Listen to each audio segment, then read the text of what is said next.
আসসালামু আলাইকুম সুপ্রিয় শিক্ষার্থীরা, আবার এলাম অর্থনীতি দ্বিতীয় পত্রের দ্বিতীয় অধ্যায় বাংলাদেশের কৃষি নিয়ে।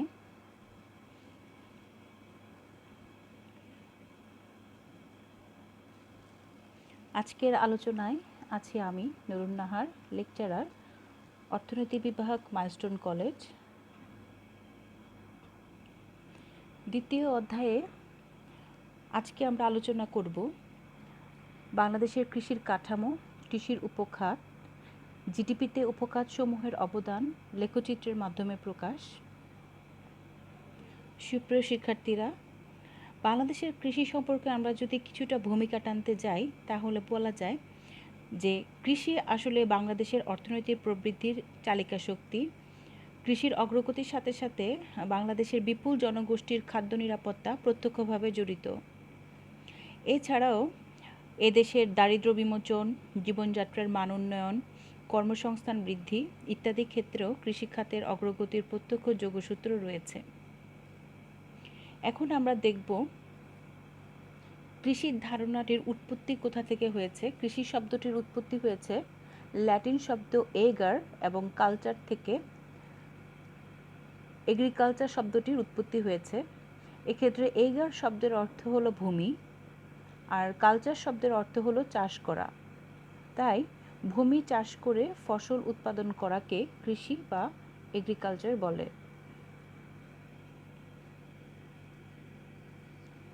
এখন আমরা দেখব কৃষির কাঠামো। স্ক্রিনে তোমরা একটি চিত্র দেখতে পাচ্ছ। প্রথম পয়েন্টেই আছে খামারের আয়তন। খামারের আয়তন নির্ভর করে জমির মালিকানার ভিত্তিতে। জমির মালিকানার ভিত্তিতে খামারকে 6 ভাগে ভাগ করা যায়। যেমন 1, 5 একরের চেয়েও কম। 2, 0.05 একরের চেয়েও কম। দ্বিতীয় ক্যাটাগরিতে আছে 0.05 থেকে 0.49 একর। তৃতীয় ক্যাটাগরিতে আছে 0.50 থেকে 1.49 একর। চতুর্থ ক্যাটাগরিতে আছে 1.50 থেকে 2.49 একর। পঞ্চম ক্যাটাগরিতে আছে 2.50 থেকে 7.49 একর এবং ষষ্ঠ ক্যাটাগরিতে আছে 7.50 একর এবং তার ঊর্ধ্বে। তবে উল্লেখিত 6 প্রকার খামারকে প্রসারিত দৃষ্টিকোণ থেকে ভাগ করা যায় 4 ভাগে: প্রান্তিক খামার, ক্ষুদ্রায়তন খামার, মাঝারি খামার এবং বৃহদায়তন খামার। প্রান্তিক খামারে জমির পরিমাণ 0.05 থেকে 0.49 একর পর্যন্ত। ক্ষুদ্রায়তন খামারে আছে তার চেয়ে একটু বেশি, তার মানে 0.50 থেকে 2.49 একর পর্যন্ত। মাঝারি আয়তনের খামারে আছে 2.50 থেকে 7.49 একর পর্যন্ত। আর বৃহদায়তন খামারে আছে 7.50 একর ও তার অধিক। দ্বিতীয় পয়েন্টে আছে দারিদ্র্য প্রবণতা। দারিদ্র্য প্রবণতা আলোচনা করতে গিয়ে দেখা যায় যে আমাদের দেশের কৃষি কাঠামোর আরেকটি বৈশিষ্ট্য হলো দারিদ্র্য প্রবণতা। 2010 সালে উচ্চ দারিদ্র্য রেখা ব্যবহার করে দারিদ্র্য পরিমাপে দেখা যায় যে জনসংখ্যার 35.4% ভূমিহীন, 45.1% জমির পরিমাণ 0.05 একরের নিচে। নিম্ন দারিদ্র্য রেখা অনুসারে 27.8%-এরও জমির পরিমাণ হলো 0.05 একরের নিচে এবং 3.7%-এর জমির পরিমাণ 7.5 একর বা তার ঊর্ধ্বে। জিডিপিতে অবদান। 2015-16 অর্থ বছরে স্থির মূল্যে জিডিপিতে সার্বিক কৃষিখাতের অবদান ছিল 15.35%। কৃষিতে শ্রমশক্তি। 1995-96 সালে দেশের মোট শ্রমশক্তির 63.2% ছিল কৃষিখাতের সাথে নিয়োজিত। বর্তমানে তা হ্রাস পেয়ে 2013 সালে দাঁড়িয়েছে 45.1%। কৃষি পণ্য, কৃষিতে শ্রমশক্তি, কৃষি ব্যবস্থাপনা।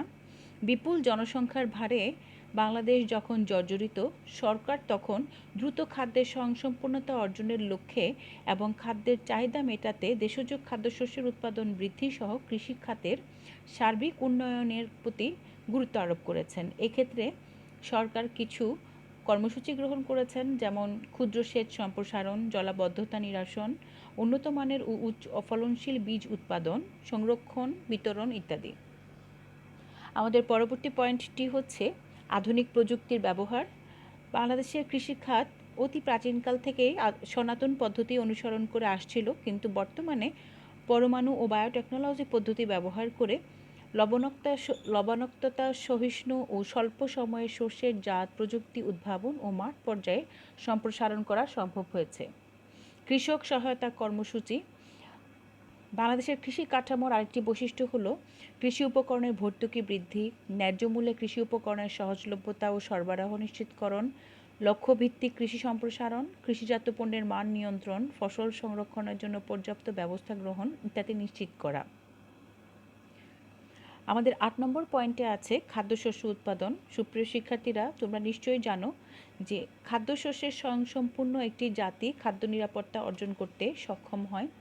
তাই আমাদের দেশে খাদ্যশস্য উৎপাদনের দিক থেকে দেখা যায় যে 2015-16 সালে 388.17 লক্ষ মেট্রিক টন আবাদযোগ্য জমির পরিমাণ উৎপাদন বৃদ্ধি পেয়েছিল।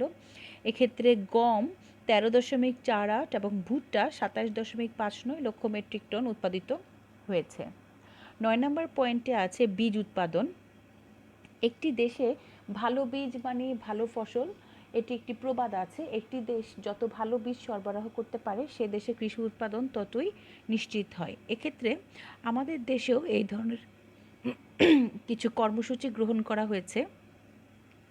বাংলাদেশে কৃষি উন্নয়ন কর্পোরেশন BADC সারা দেশে 24টি দানা শস্য বীজ উৎপাদন খামার, 2টি পাট বীজ উৎপাদন খামার, 2টি আলু বীজ উৎপাদন খামার, 3টি ডাল ও তৈলবীজ উৎপাদন খামার, 2টি সবজি বীজ উৎপাদন খামার ও 75টি চুক্তিবদ্ধ চাষি জোনের মাধ্যমে বীজ উৎপাদন কার্যক্রম পরিচালনা করে আসছে। সর্বশেষ পয়েন্টটি হচ্ছে কৃষি ঋণ। আমাদের দেশের কৃষকেরা দারিদ্র্যের সম্মুখীন এবং কৃষি উৎপাদনের শুরুতে তারা বীজ, সার, কীটনাশক ইত্যাদি ক্রয়ের জন্য পর্যাপ্ত পরিমাণ নগদ অর্থের যোগান করতে পারে না। এজন্য তাদেরকে কৃষি ঋণের ব্যবস্থা করা সর্বাধিক গুরুত্বপূর্ণ। দেখা গেছে 2015-16 অর্থ বছরে কৃষকদেরকে কৃষি ঋণ খাতে 17,646.39 কোটি টাকার ঋণ বরাদ্দ করা হয়েছিল। আমাদের পরবর্তী পয়েন্টটি হচ্ছে কৃষির উপখাত। কৃষির খাতকে প্রধানত দুটি উপখাতে বিভক্ত করা যায়, যেমন কৃষি ও বনজ, মৎস্য। আবার কৃষি ও বনজ খাতকে 3টি উপখাতের সমন্বয়ে গঠন করা হয়েছে, যেমন শস্য ও শাকসবজি, প্রাণীজ সম্পদ, বনজ সম্পদ। শস্য ও শাকসবজি খাতে যে সমস্ত খাদ্যদ্রব্য এই উপখাত নিয়ে গঠিত তা হলো ধান, যেমন আউশ, আমন ও বোরো, গম ও ভুট্টা, এছাড়া আলু, ডাল, তেলবীজ, পাট, বিভিন্ন ধরনের শাকসবজি, ফলমূল, মশলা জাতীয় খাদ্যদ্রব্য ইত্যাদি উৎপাদন করা হয়। সুপ্রিয় শিক্ষার্থীরা, তোমরা নিশ্চয়ই জেনে থাকবে এই শস্য ও শাকসবজি হলো কৃষির সবচেয়ে বৃহত্তম উপখাত। তোমরা স্ক্রিনে একটি তালিকা দেখতে পাচ্ছ। তালিকায় তোমরা নিশ্চয়ই দেখতে পাচ্ছ 2017-18 অর্থ বছরে শস্য শাকসবজি উপখাতে স্থির মূল্যে জিডিপিতে এর প্রবৃদ্ধির হার ছিল 72,191 কোটি টাকা এবং তার প্রবৃদ্ধির হার দাঁড়িয়েছিল 0.96 থেকে 0.98।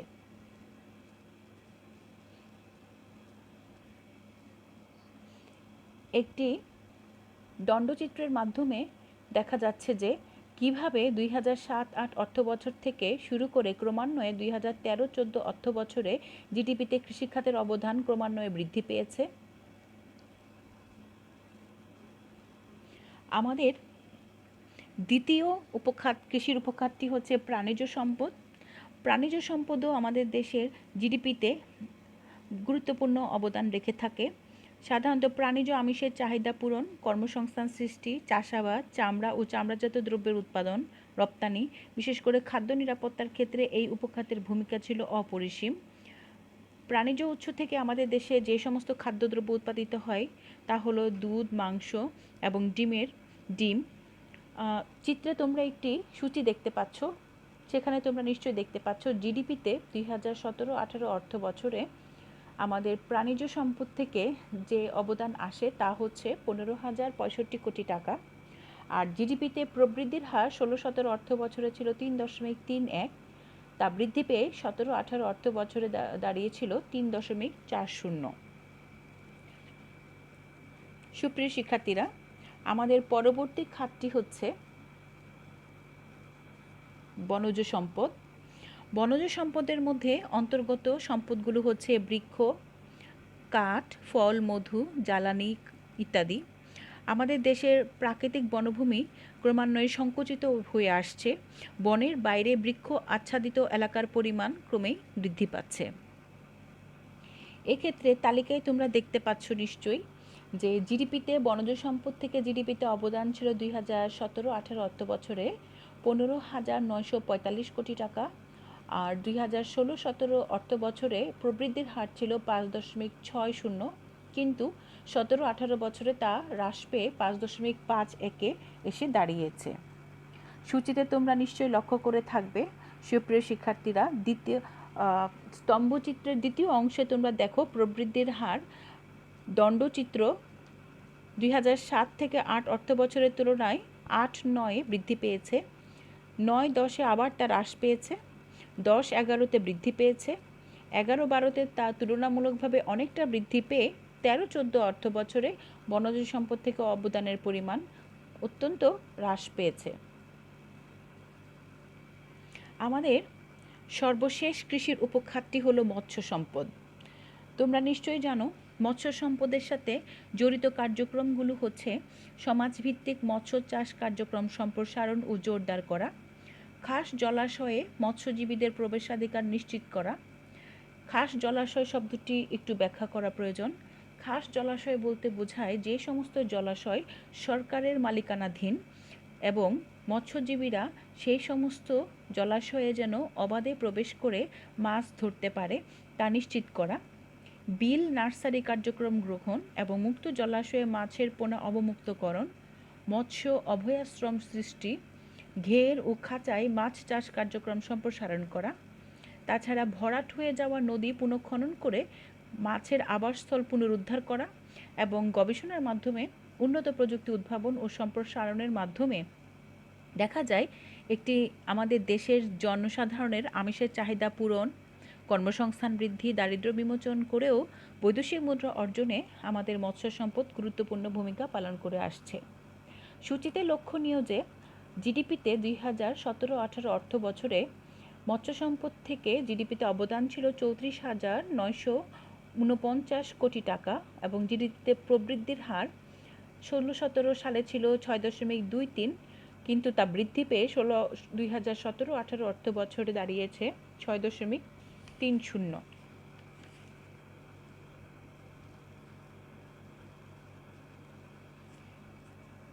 স্ক্রিনে তোমরা একটি স্তম্ভচিত্র দেখতে পাচ্ছ। এই স্তম্ভচিত্রটি হচ্ছে মৎস্য সম্পদের স্তম্ভচিত্র। সুপ্রিয় শিক্ষার্থীরা, তোমরা স্তম্ভচিত্রের দ্বিতীয় অংশে দেখো মৎস্য সম্পদের ক্রমান্বয়ে হ্রাস পেতে পেতে 2013-14 অর্থ বছরে জিডিপিতে এর অবদান কিছুটা বৃদ্ধি পেয়েছে।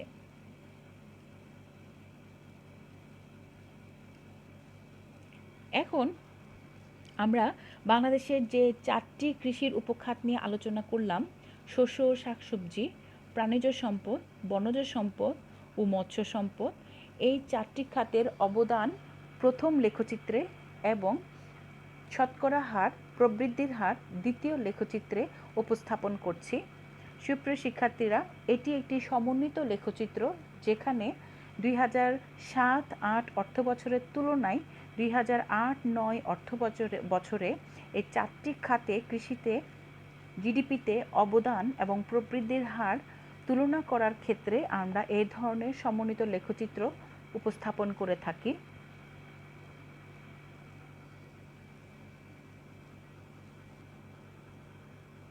আজকের আলোচনার প্রেক্ষাপটে তোমাদেরকে একটি ছোট বাড়ির কাজ দেওয়া হচ্ছে।